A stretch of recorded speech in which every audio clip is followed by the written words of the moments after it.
Now, tonight at 10:30, the royal blunder that put Sophie and Edward in the tabloid spotlight. First and foremost, though, the truth about one of the monarchy's most colourful characters, the real Edward VII.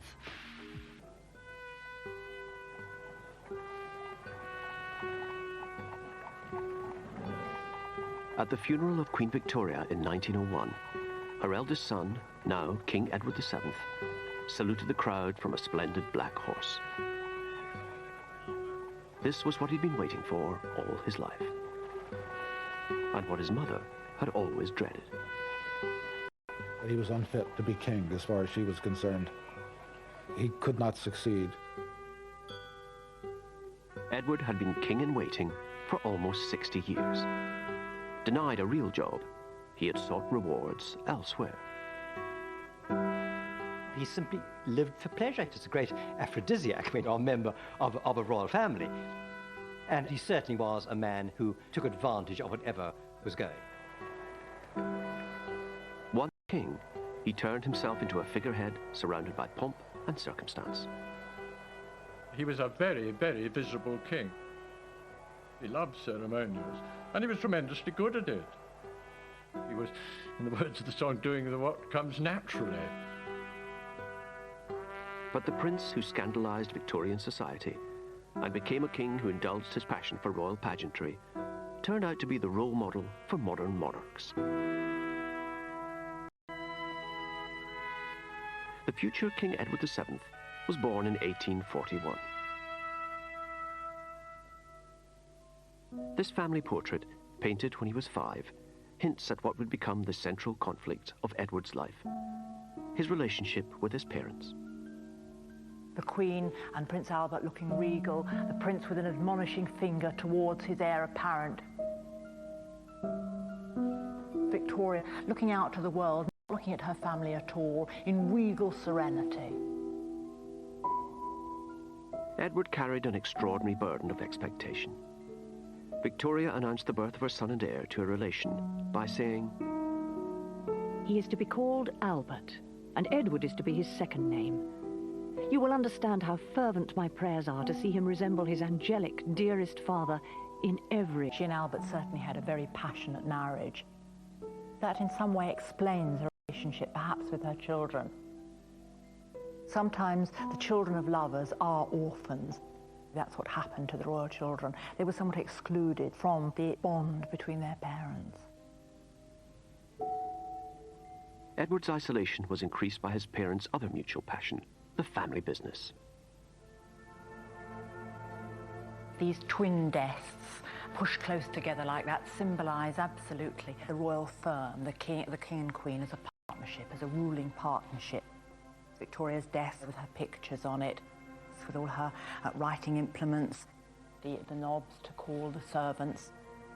Albert's desk with his blotter, his inkstand.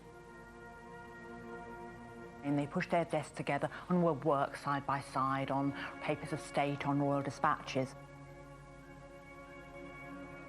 For Victoria, hard work offered protection from her dark side, which she feared she had inherited from her wicked uncles. That's what she called her predecessors, the Hanoverians. Victoria believed her uncle's excesses had almost ruined the monarchy's prestige. With Albert's help, she set out to repair that damage. Central to the plan was Albert Edward, known as Bertie. From the age of 7, he was subjected to a grueling academic program designed to suppress Hanoverian-style self-indulgence. The study regime that Albert prepared for his son began at about 6 hours a day of tutorial study. Gradually it was extended to about 8 hours a day. Edward was slow to learn, slow to read, slow to write. He wasn't very good in mathematics. He wasn't very good in reading. He wasn't very good in history. He was a terrible history scholar. And his father was appalled. Edward probably had attention deficit disorder, which meant that he was impulsive, that he was inattentive, he was in need of constant physical activity. The boy rebelled. His tutor described how once Bertie had thrown dirt and swung a large stick at me. Another time, when the prince was 11, he went to the window, stared out the window, and eventually when he was asked to come back to his desk, his father had to thrash him for that because of his willfulness, his stubbornness, his... Sad and anxious about him. He is so idle and weak. It was one thing to say that he ought to be an example to his future subjects, but to say that he should be exactly like his father was too demanding. And the parents therefore left him with a sort of perpetual sense of failure.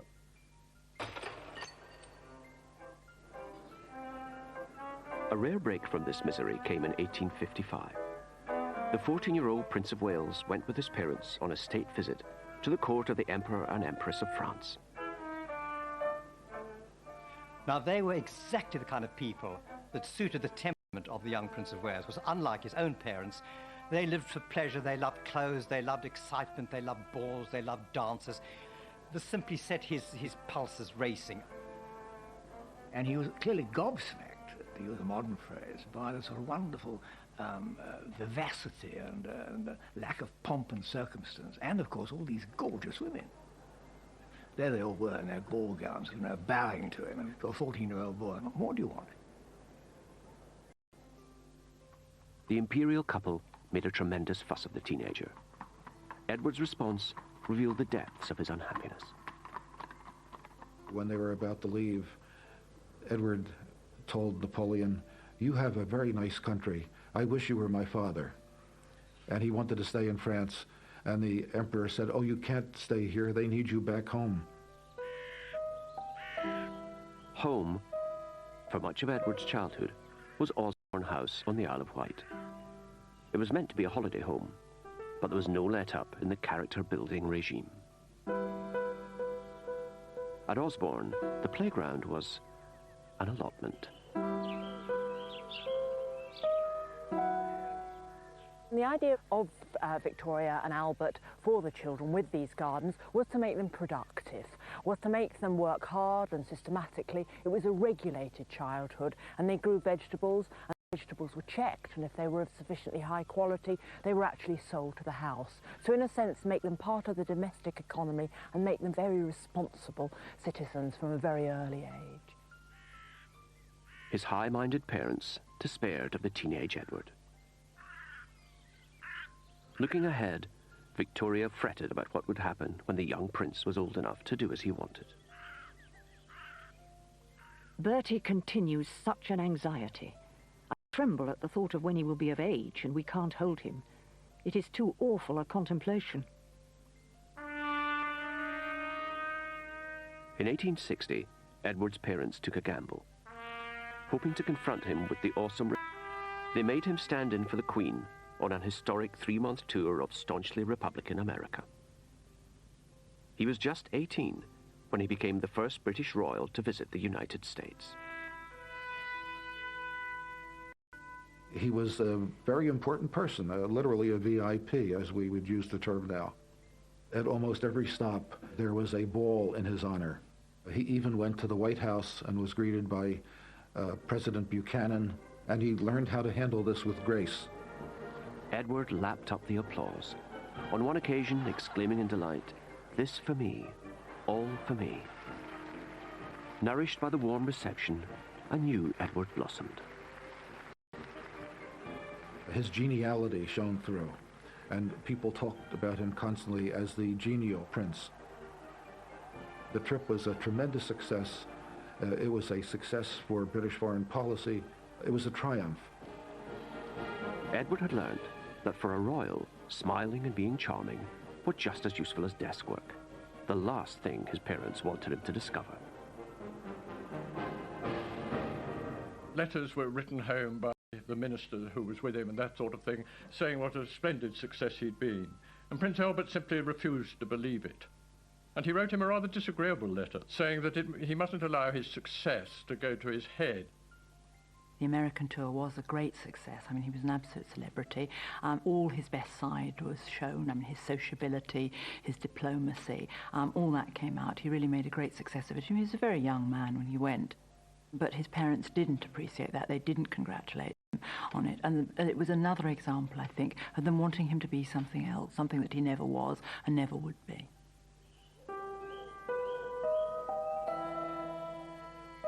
On his return, Edward was told to reapply himself to the doomed attempt to be like his father.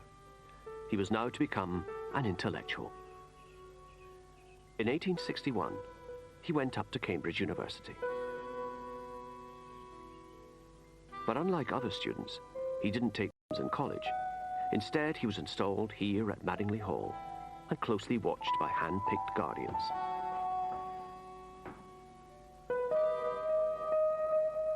When we realized that Madingley Hall is 4 miles from the campus of the university, we understand something of why he was here. The royal family did not want him with undergraduates. They didn't want him too close to the decadent gentlemen who were students at Cambridge. But Edward invited some fellow students to Madingley. Among them was Nathaniel Rothschild, who wrote, I have received an invitation to dine at the lodge on the 28th to meet the Prince of Wales. The Prince is kept very strict and cannot even ask anyone to Madingley. He is very fond of riddles and strong cigars. If he followed the bent of his own inclination, it strikes me he would take to gambling and certainly keep away from the law lectures he is obliged to go to now. Rothschild was perceptive. When the Prince found ways of giving his miners the slip, the real Edward emerged. The temper tantrums of his younger days were over. He was learning how to enjoy himself. With his friends, he spent most of his time at play. They went out hunting, they went to the races, they played cards late into the night. He was at his heart's desire when he was with students who filled the rooms with cigar smoke.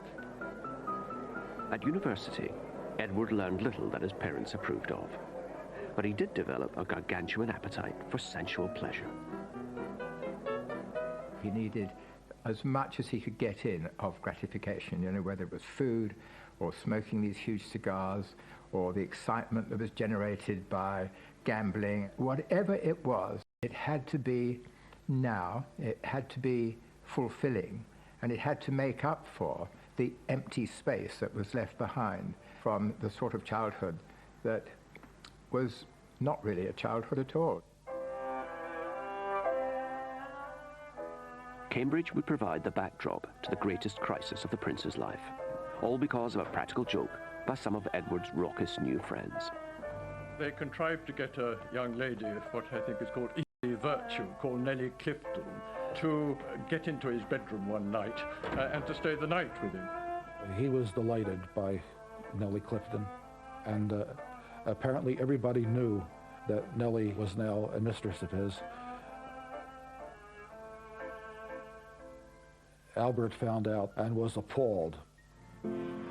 I write to you with a heavy heart on a subject which has caused me the deepest pain. I having to address my son as one who has sunk into vice and debauchery. Victoria, don't forget, and of course her husband Albert too, were very anxious about her mad, dissolute uncles. Anything that suggested a sort of throwback to their dissolute ways appalled them. Edward, after all, was the heir to the throne, and he had to live a life which was exemplary as a sort of a monarch to be respected, not a monarch of license and carnival. Both parents overreacted, deeply concerned, and decided that he must pay a visit to the Prince of Wales at Cambridge. Albert was in no condition to make this journey. Albert at this point was a sick man. He was very likely dying of cancer. We know from the symptoms that he expressed in his diaries and in his letters that he knew that he had something inoperable and that he didn't have long to live. Not wishing to be overheard, Albert took Edward on a long walk to lecture him about what he called the evil deed. The weather was poor. It was cold. It was November. Albert almost certainly caught pneumonia. He took to his bed as soon as he got back to Windsor, and in 2 weeks he was dead.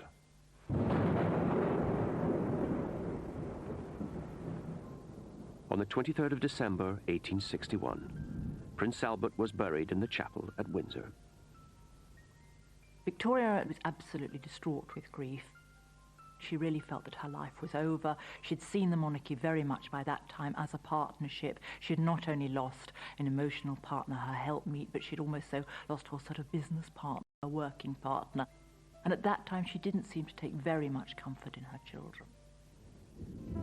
The regretful prince wrote to a Cambridge friend about his late father, admitting, "I fear I have often given him pain by my conduct."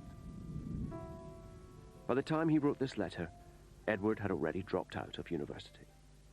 He knew that the most happy time of his life was over, that he would never be able to retrieve those years.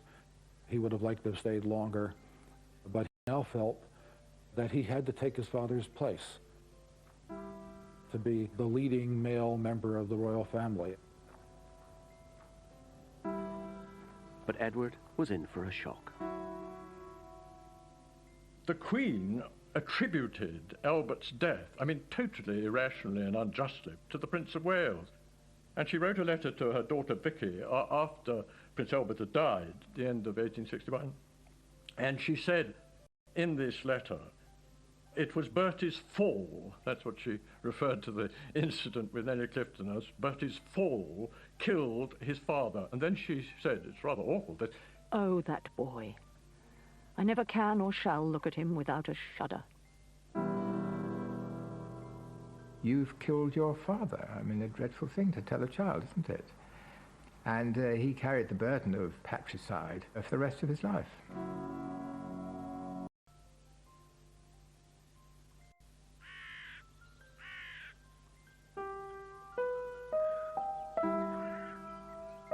Queen Victoria mourned her dead husband, Prince Albert, with the same single-minded passion that she had loved him. Here at Osborne, there's a painting of Albert, painted in fact in the year of his death, 1861. And if we cross to the other side of the fireplace, there is a marble bust of Albert, and over there there's another portrait of Albert sitting looking relaxed. If there was an important matter of state or family matter which concerned her, she would actually go and consult with the bust of Albert. Albert, in a sense, presence was everywhere for Victoria. He may have been dead, but Victoria continued Albert's improvement scheme for their son and heir. My firm resolve, my irrevocable decision, is that his wishes, his plans about everything are to be my law. I apply this particularly as regards our children, Bertie, etc., for whose future he had traced everything so carefully. Albert had believed that marriage offered the only hope of salvation for his wayward son. So Victoria now searched for a bride and a future queen. The Act of Succession made it necessary that he have a Protestant bride, and the bride had to be within certain age range, and she also had to be attractive. Pictures were solicited from various courts. Edward's elder sister Vicky had recently married Prince Frederick of Prussia, so she was well placed to trawl the Protestant courts of Northern Europe for a suitable bride. She sent her mother photos and descriptions of the leading candidates.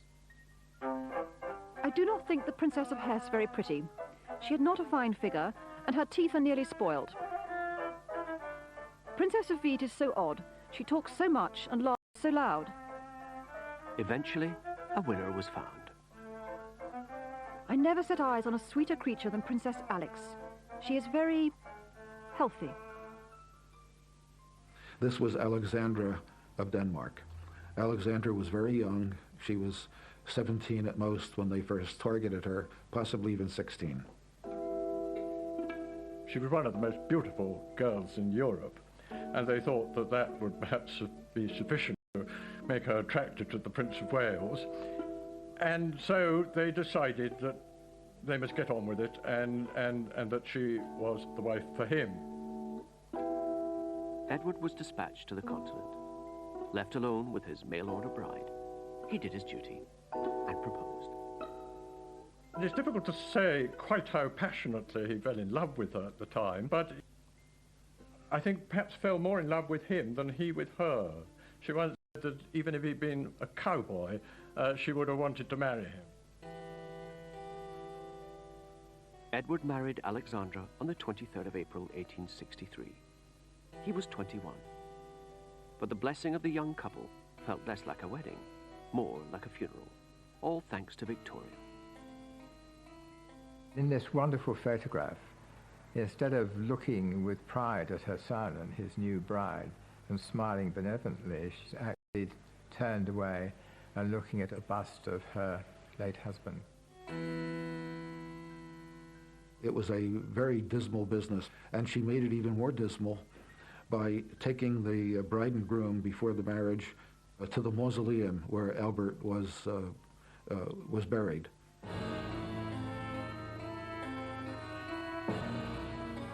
She's saying, this is the father that would have been there to bless you, and this is the father that is always there. This is the father to whom you have to live up. It is a most poignant picture.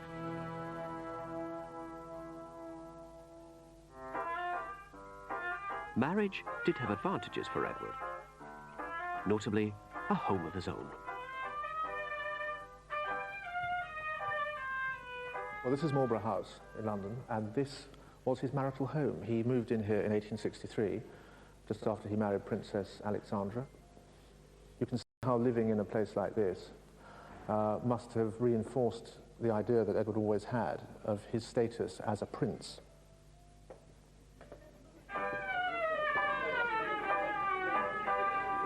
Independence liberated Edward's natural instincts, which his parents had tried so hard to suppress.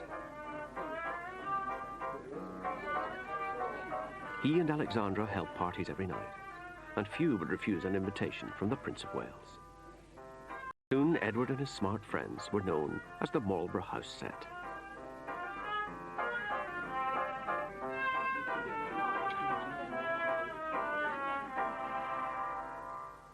He needed people, he needed social input, and he needed all the excitement and love and attention that one gets when life is just one long party. Victoria was not amused. She felt that Alexandra was not very clever and had not acted as the sobering influence which she had hoped for. I fear Bertie and Alex will be nothing but two puppets running about for show all day and night. It is regretted by everyone. The marriage worked for a time because Alexandra was liberated just as the prince was liberated by the marriage, but it ended. Years of marriage, Alexandra bore 2 children. Then during her 3rd pregnancy, she fell seriously ill.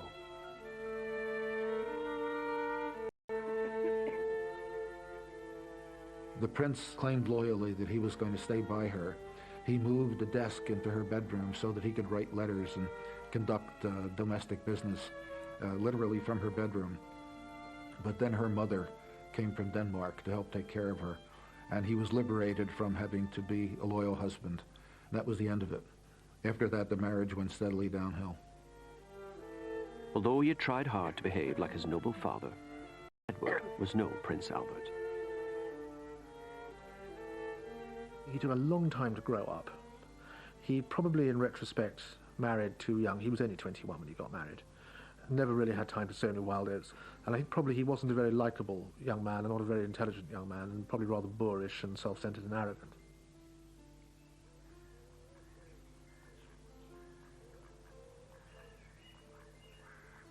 Walton Hall in Warwickshire, for centuries the seat of the Mordaunt family.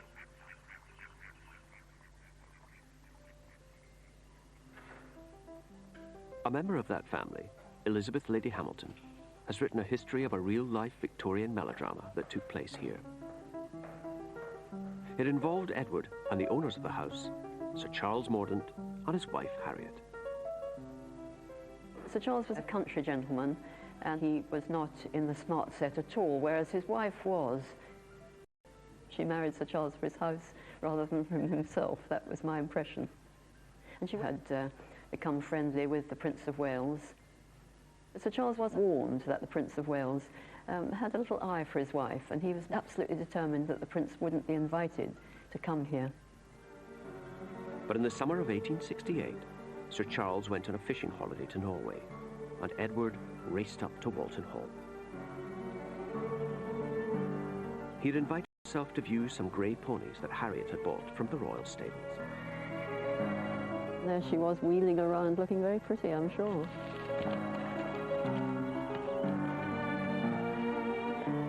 Sir Charles wasn't expected back for days. But fishing in Norway was very bad that year. It had been a heat wave, and most of the fish had been already caught. The salmon had been already caught, so he decided he'd come home to see his lovely wife. He was missing her. Sir Charles was outraged. The prince beat a retreat, leaving the irate husband to vent his anger. Afterwards, he gave orders for the ponies to be brought out. And Lady Mordaunt was brought down onto the...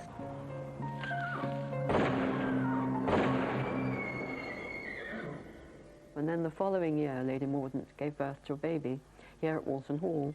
Then she became very agitated, and Sir Charles kept asking her what was the matter, what's wrong. And eventually she told him very foolishly. She said that she thought that the child was not his, and that one of several men could have been the father. And among those she mentioned was the Prince of Wales himself. Sir Charles Mordaunt wanted a divorce. Edward now faced public disgrace as an adulterer. The only ray of hope was that Harriet appeared to be going mad. This made her confession of adultery suspect, and under Victorian law, an insane person could not be divorced.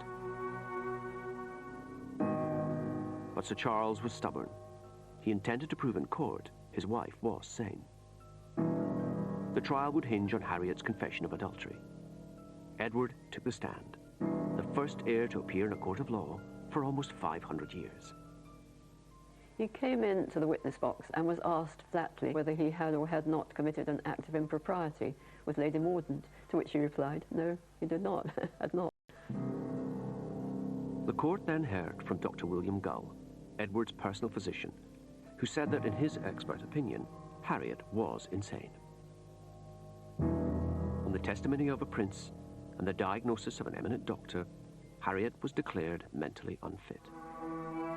She spent the rest of her life in an asylum, her claims of adultery dismissed as fantasy. Edward had got away with it.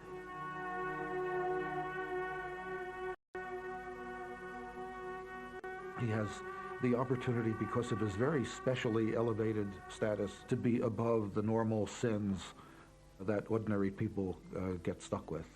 And he learned it, and he learned that it was useful to him to have that status. By the time he turned 30, Edward's relationship with Princess Alexandra was a marriage in name only. And for the rest of his life, he would enjoy a string of exotic affairs.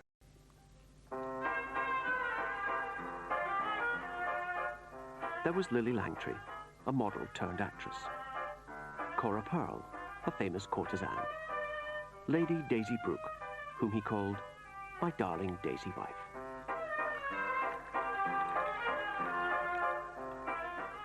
Any Prince of Wales, he can simply, the opportunities are absolutely endless.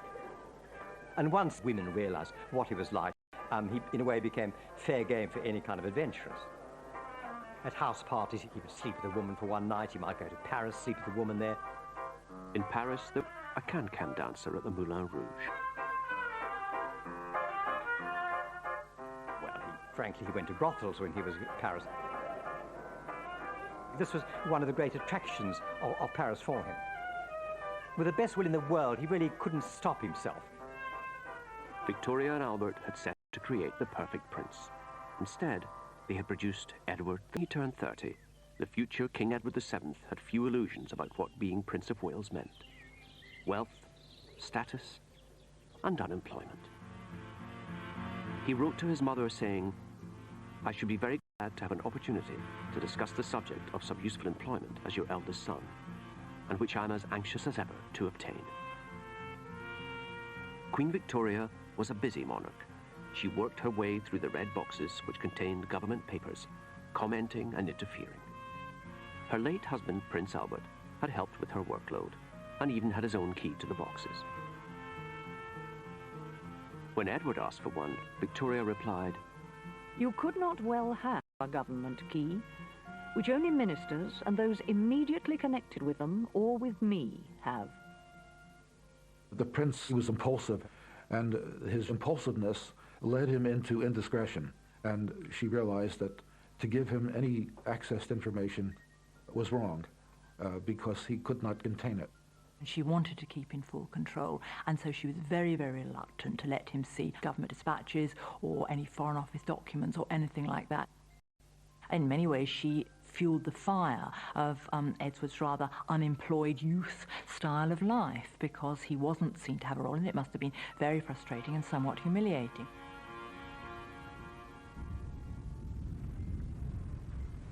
Dismissed as worthless and irresponsible, Edward sought distraction in the social whirl. And as Prince of Wales, there were plenty of people willing to amuse him.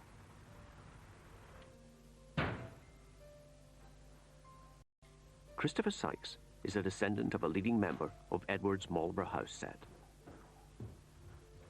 It's rather lucky that great-great-uncle Christopher left us this fantastic legacy in the form of these wonderful photograph albums, which really chart his social life. There is Christopher Sykes. Oh, he's enormously tall. That's the Prince of Wales looking very young with a jaunty bowler hat. I mean, the Prince Edward was a pleasure seeker. His social life was sort of endless round. At Goodwood House here, this would have been for the races. This is a shooting party at Eastwell, Wadston, the Rothschilds' house. Lord Londonderry's house, famous for its enormous shoot. Prince Edward would like to shoot thousands of birds. Christopher became known for being one of the great hosts. You know, knew exactly how to please the prince. You know, each party would be more and more lavish. As well as exploiting their hospitality, Edward found that he could vent his frustrations on his hangers-on. At some dinner party at Marlborough House, the prince poured a glass of brandy over Christopher, and Christopher just sat there with the brandy trickling down his face, and then sort of very slowly turned to the prince and just bowed his head and said, "As your Royal Highness pleases." Now that caused absolute sort of uproar amongst all the other guests. I thought it was the funniest thing they'd ever heard. And from that moment onwards, there was sort of no holds barred as far as teasing Christopher was concerned. You know, they used to sort of put him under the dining room table and spear him with billiard cues. And they put live animals in his bed.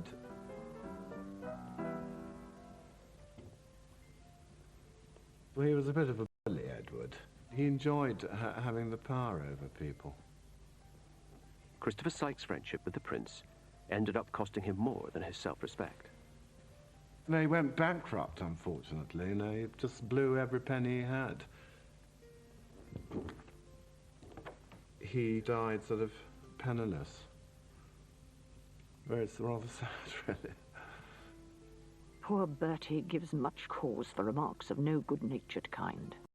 He is more and more careless. No one looks up to him. Victoria feared that Edward's lifestyle was damaging the image of the monarchy, but her own behavior wasn't helping either. There was a lot of Republican agitation, the idea that the Queen was invisible, having continued her mourning. The government was paying a lot of money to maintain a monarchy, and she was not there. She would not open Parliament. She would not appear in public in almost any way. Edward, meanwhile, was more and more rumored to be involved in what amounted to problems. The popularity of the monarchy was sinking until fate and bad drains intervened. Bertie, in December of 1870, caught typhoid. And this really was a turning point. The Queen rushed to Sandringham, where he was. She took complete charge of the household. She was a killer. The plight of the royal family touched a nerve. The invisible Queen and her playboy heir became just a terrified mother and her dying son. Edward's timing was perfect. His illness reached its climax on the same day of the year his father had died. On on the morning of December the 14th, he suddenly opened his eyes, saw the Queen, and said, "How very kind it is of you to come and see me." 2 months later, Edward, still weak from his illness, went to St. Paul's Cathedral to publicly give thanks for his recovery. Thousands came to watch and cheer. Totally by accident, the Prince of Wales had pulled up British republicanism by its feeble roots. The result was a feeling of great relief around the country that the succession had been saved, that Edward was going to survive and become king. And it was also thought that because he had come through this near-death experience, that he would be renewed, he'd be a different person, that he would understand that he had a new chance at making a dignified life for himself. If this great warning is not taken, and the wonderful sympathy and devotion of the whole nation does not make a change in him, it will be worse than before, and his utter ruin. For once, Victoria followed her own advice. She gave her son a job. In 1875, he was sent to India on the first royal visit since the mutiny. There was no chance that his mother was ever going to go to India. In fact, I don't think she ever visited any of her dependencies around the world anywhere. It was a means of associating him with, to use a much-used metaphor, the jewel in the crown of the British Empire, and to show that he could go abroad as a representative, not just of his country, but of his family and the institution that they represented. And it certainly was very good for his own public relations. Edward had been persuaded to visit India by the prospect of the hunting. And along the way, he did manage to bag 8 tigers. But amidst the carnage, the prince's personality, above all his easygoing charm, served him well. He enjoyed himself, but he also represented the crown, and he did so with flair, with dignity, with great ceremony. He was a tremendous envoy, ambassador extraordinary. It was a complete success. But any pride Edward might have felt was ruined when he read in the Calcutta Times that back home his mother had been created. He now saw his hunting trip had a secret agenda, to test public reaction to the Queen in the wake of the mutiny, and no one had told him. The prince wrote home complaining, "As the Queen's eldest son, I think I have some right to feel annoyed," adding, "I should have received some intimation of the subject from the Prime Minister." The monarchs think they want to have an heir, but in fact it's the last thing that they want to have. In a way, she was sort of trying to train him for monarchy, but of course she kept him in this perpetually infantilized state. Denied a meaningful role, Edward approached middle age as a loose cannon on a ship of state. Disaster was inevitable, and when it came, would be as spectacular as anything in his life so far. Tranby Croft. It was, I suppose, the stately home of a family called Wilson, who made a lot of money in shipbuilding. The disparaging term, I suppose, was nouveau riche. And Mrs. Wilson wanted to get into society. And the way to get into society was, indeed, to become a friend of the Prince of Wales. Edward came to stay at Tranby Croft in September 1890, during the Doncaster races. And it was here that his playboy lifestyle reached its climax, triggered by the scandalous behavior of one of Edward's favorite cronies, William Gordon Cumming. This is the room where the famous scandal took place. Having had a lovely day at the races, having had a splendid meal and everything else, the Prince of Wales turned round and said, "And now we will play cards." And the card he wanted above all else, because he was addicted to it, was this illegal one of baccarat. Baccarat gambling was illegal because this was a game of pure chance.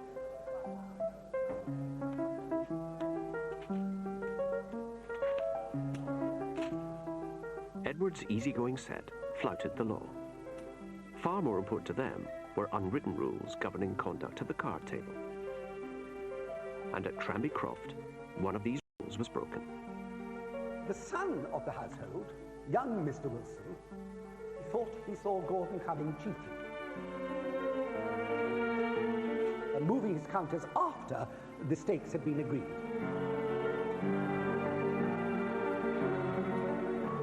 And gradually... For cheats was exposure. But they couldn't expose Gordon Cumming without revealing that the heir to the throne had sat in on an illegal card game. So Edward told his friends to deal with the cheat as quietly as possible.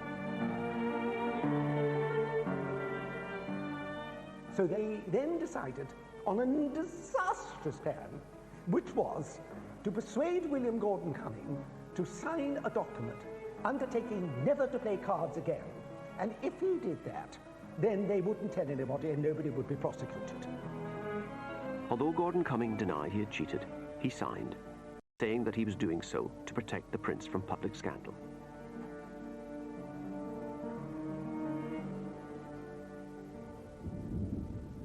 And there the Tranbycroft affair should have ended. If only those in the know could keep their mouths shut. It is believed that the Prince of Wales told one of his friends, a lady called Daisy Brooke. Now, Daisy Brooke's nickname gives her away. She was known as the Babbling Brook. Soon, the whole of London was talking about nothing else. Now the secret was out. Gordon Cumming had to defend his reputation, so he sued his accusers for slander. Although not a defendant, Edward was summoned as a key witness. This was very embarrassing. Age 50, he would be in court again. Queen Victoria was dismayed. It is a fearful humiliation to see the future king of this country dragged, and for the second time, through the dirt in a court of justice. A terrible humiliation. Edward was furious. He felt Gordon Cumming had no right to wash his dirty linen in public, and so risked damaging the reputation of a royal prince. He called the trial unnecessary and abominable. Barrister Peter Clarke is a descendant of Gordon Cumming's lawyer and has made a study of the Tranbycroft case. The opening day of the trial, the court would have had a very strange look. Lord Coleridge presiding. This was something that was going to be done in the full glare of the Lord Chief Justice's court in the Strand. The heir to the throne sat next to Lord Coleridge on the bench. Edward would remain on the bench throughout. Here he was well placed to influence proceedings and undermine Gordon Cumming. From the contemporary sketches, he has a rather amused expression on his face as he's sitting on the bench, knowing that he's the centre of the way about what's going on. The jury would be in approximately this position and looking straight across at the Prince of Wales as they heard every bit of evidence. The jurors would have been surprised and in awe of the heir to the throne being within feet of them. When he was asked his opinion, Edward didn't hesitate.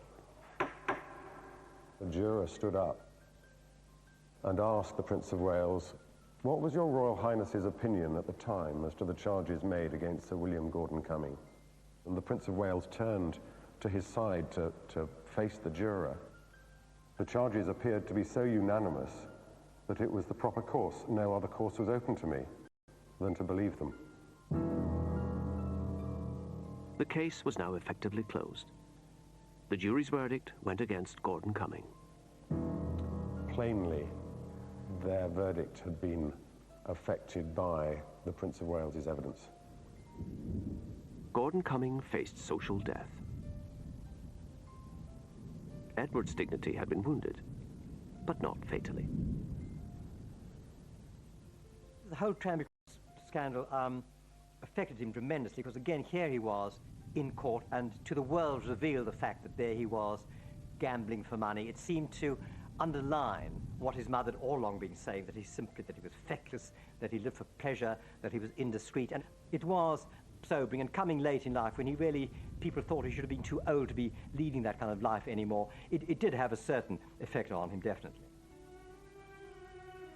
After Tranbycroft, Edward finally graduated from adolescence into adulthood, just in the nick of time. By the 1890s, he's 50. He is aware that his mother, being in her 70s, can't go on forever. And I think what we see changing in him is the knowledge that he could any day wake up and find that he is king, which is perhaps something he hadn't felt 10 or 15 years earlier. And I think to an extent he kept slightly more careful company after that. A sign of Edward's maturity was his new mistress, a society lady, Alice Keppel. Like her direct descendant, Camilla Parker Bowles, Alice would become the long-term companion of the Prince of Wales. She was, like all his mistresses, very beautiful woman, a very well-dressed woman, the kind of voluptuous sort of woman that he liked. The relationship is different from the early women. She was nobody's fool, Alice Keppel, and she knew how to handle him. She knew how to handle his very, very short temper. As he got older, so he became more short-tempered, more gruff, and she served as a kind of liaison between him and... Alice's astuteness was essential to the older Edward, because he had finally become a player on the political stage. His mother still kept him in the dark, so he had sought illumination from other sources. Marlborough House was the pinnacle of British society in the late 19th century. Anybody who got an invitation to come to dinner here had arrived. And whenever his smart friends came here, they would be talking about politics, because that's what they did for a living. This is where he would ply them with a drink, take them to dinner, and find out what was going on in the world. And where he would acquire what he thought was the level of knowledge and understanding of current affairs that someone in his position ought to have. It became a sort of fetish for him. It became a way of getting his own back on his mother. If you're going to stop me doing this officially, I'm going to do it unofficially. And because of my popularity in society and my magnetism over these people, they will come to me and they will tell me these things, whether you like it or not. Edward's informal intelligence network spread far and wide throughout Europe, which he frequently visited. The Europe that he grew up in, as Prince of Wales, was run by about 400 or 500 families.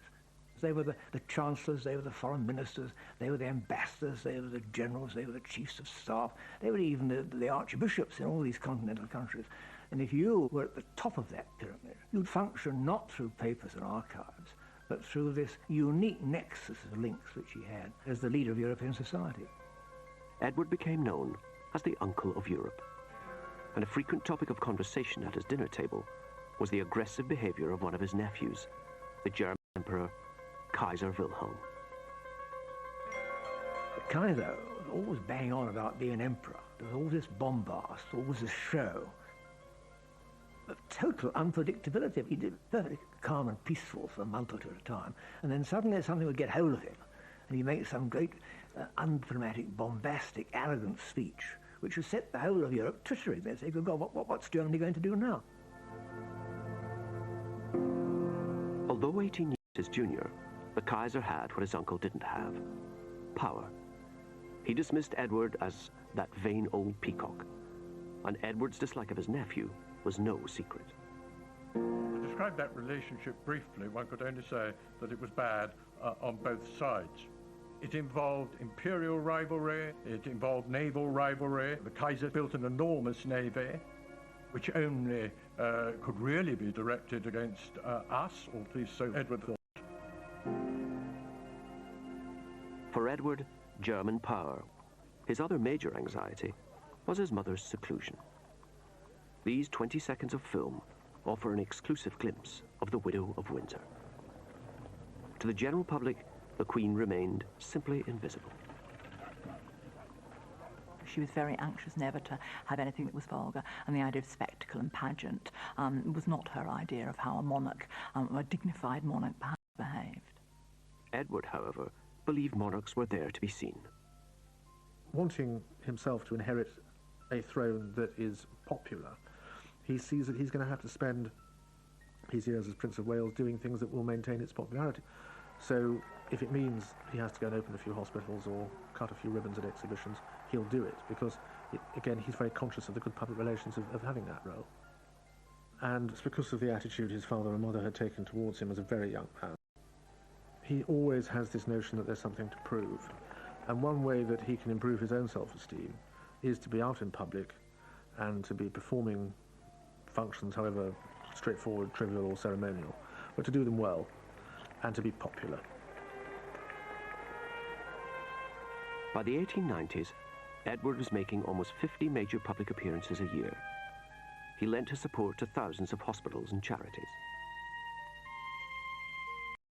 While Edward added royal glamour to good works, in return, some much-needed civic virtue rubbed off on him. Even his mother noticed how popular this made him. Edward was instrumental in persuading her that, after all, she needed to get the goodwill of the people, to become more of a, as it were, of a people's monarch, to reinterpret the role of a monarch a bit more broadly and be prepared to be seen. Edward persuaded his mother to celebrate the major anniversaries of her coronation, the Jubilees of 1887 and 1897.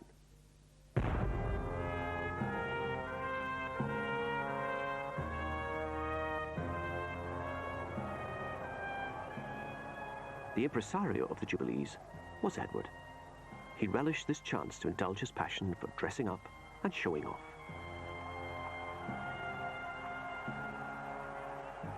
What both the Jubilees mean to him is that because he has now for 25 years been, as it were, the centre of social life in this country, then naturally he plays a very full part in those Jubilees. It's a showcase for Britain, it's a showcase for the Queen, it's also a bit of a showcase for him. The cheering crowds believed they were celebrating the climax of the Victorian era. In reality, they were enjoying a preview of the Edwardian age to come.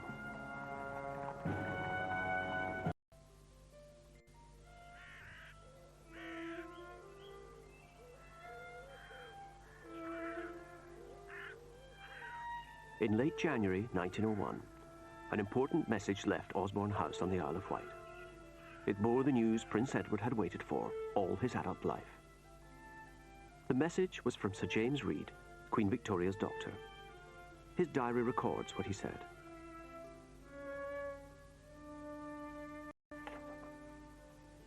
The 19th of January. Tell the Prince of Wales that in my opinion he ought not to go to Sandringham, but to remain in London ready to come here at a moment's notice.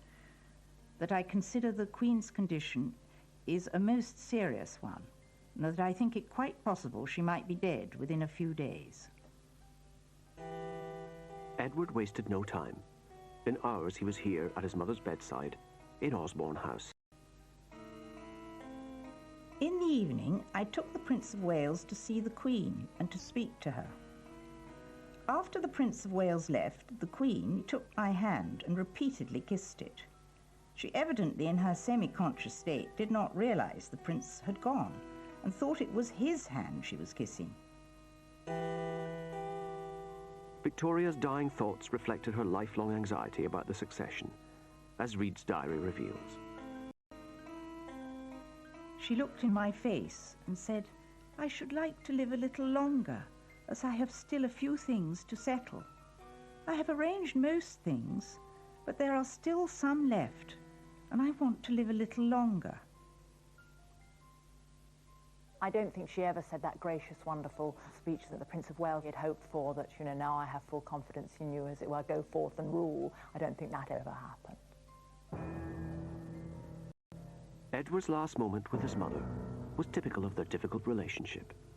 It was spoiled by the presence of his arch-rival, both personally and politically, Kaiser Wilhelm. Prince Edward did not want the Kaiser to come. None of the royal children wanted the Kaiser to come, but he professed a great love for his grandmother. He insisted that he wanted to be there, and he came. 22nd of January. The Queen is sinking.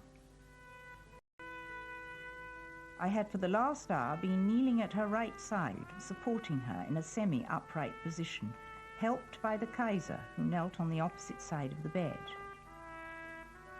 The Prince of Wales was sitting behind me at the end. All the rest were round about. Her pulse kept beating well till the end, to close her eyes.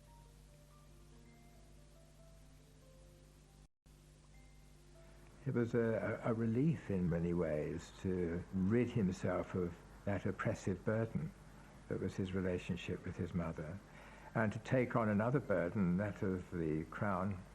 But that was something I think he found probably easier to cope with. 22nd of January. The Queen is sinking. I had for the last hour been kneeling at her right side, supporting her in a semi-upright position, helped by the Kaiser, who knelt on the opposite side of the bed. The Prince of Wales was sitting behind me at the end. All the rest were round about. Her pulse kept beating well till the end, to close her eyes. It was a relief in many ways to Edward left the Isle of Wight as soon as possible, and one of his first acts as king was to donate Osborne, his hated childhood home, to the nation. When Edward was going back to the mainland, he noticed one of the boats was flying the royal standard at half-mast, and he asked why this was, and he said, of course, the Queen was dead. And he said, but the King lives. That bespeaks a certain confidence and a certain moving forward. The moment his mother had died, he was king. And of course, he implemented changes at court very, very quickly. King Edward VII couldn't get aboard the state coach fast enough. Less than a month after his mother's death, he opened Parliament with a blast of pomp and ceremony. He would read the King's speech from his throne, dressed in full regalia, which hadn't been done for 50 years. The revival of ritual suited the status of a 20th century king. When the monarchy lost more and more of its real authority, the only way to change the monarchy in some substantive fashion so that it had a reason to exist was to make it more of a symbolic monarchy, and to make that symbolic monarchy apparent in the eyes of the people. When not surrounded by ancient ceremony, Edward looked equally at home in the modern world.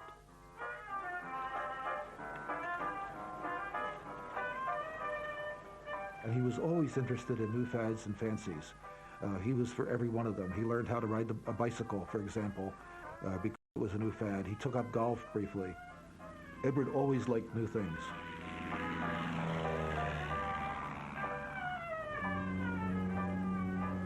He embraced a lot of modern inventions, things like the motor car. He lost no time getting a motor car. He loved telephones. He loved electric lights. He didn't in any way live in the past. He welcomed anything that was modern and up-to-date, and was, in a way, a kind of forward-looking king.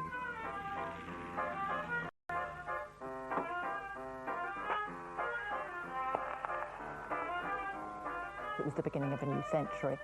Edward was determined it was going to be a new form of monarchy, very much the end of the Victorian era and the beginning of an Edwardian one, that long Edwardian summer, which ended, of course, in the First World War.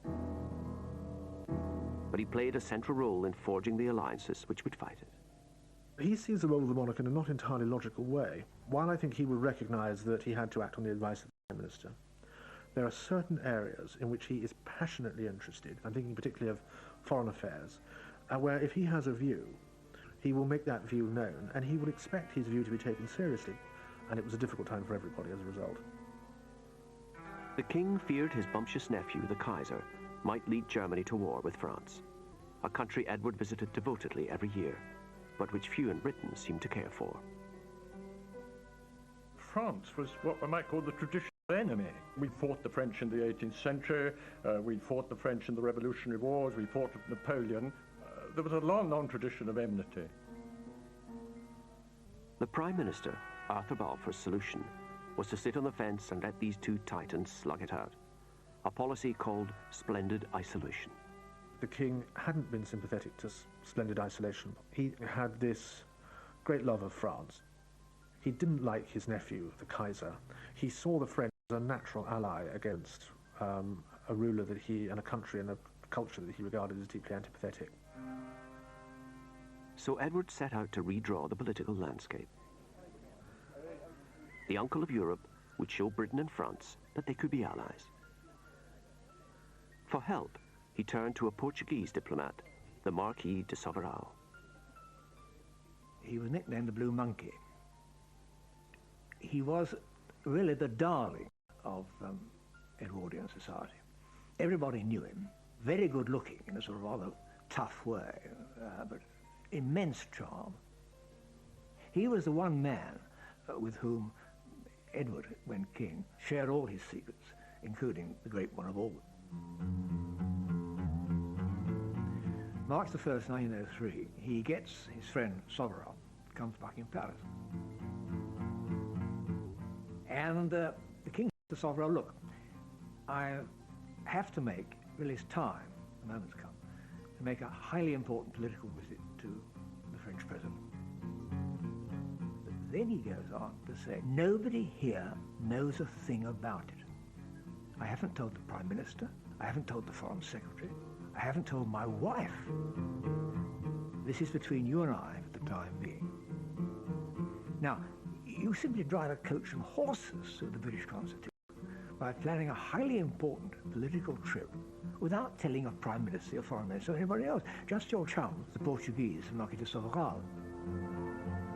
Sovaral arranged for Edward to be invited on an official visit to Portugal.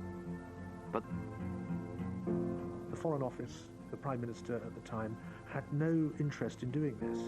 And, they may well have been right not to do so because of the dangers of provoking the Germans, who were rearming at this stage and who were already talking about fears of encirclement. It was an incredibly delicate situation. the government was discouraging. It warned of the hostile reception the king could expect in France and urged him to keep his visit low-key and informal. Edward replied that the visit should be as official as possible, and the more honours paid to him, the better.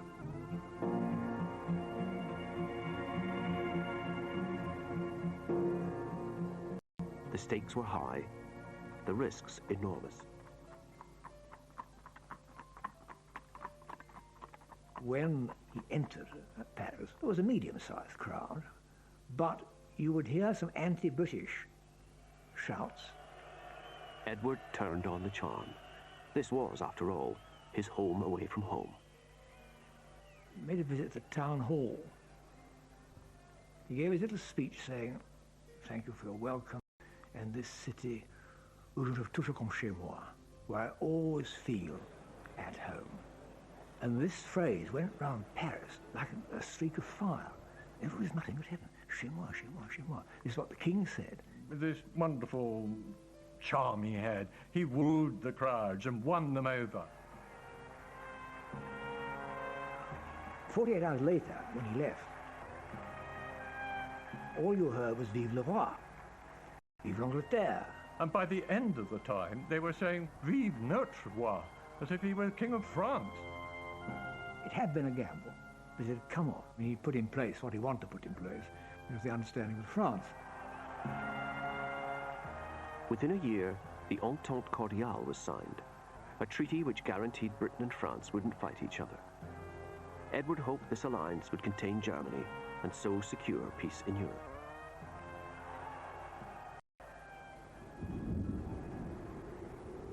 But a decade later, the Entente would develop into a full-blown military alliance. Edward would never have believed, I think, that within 4 years of his death there would be this great conflagration that would change the face of Europe forever.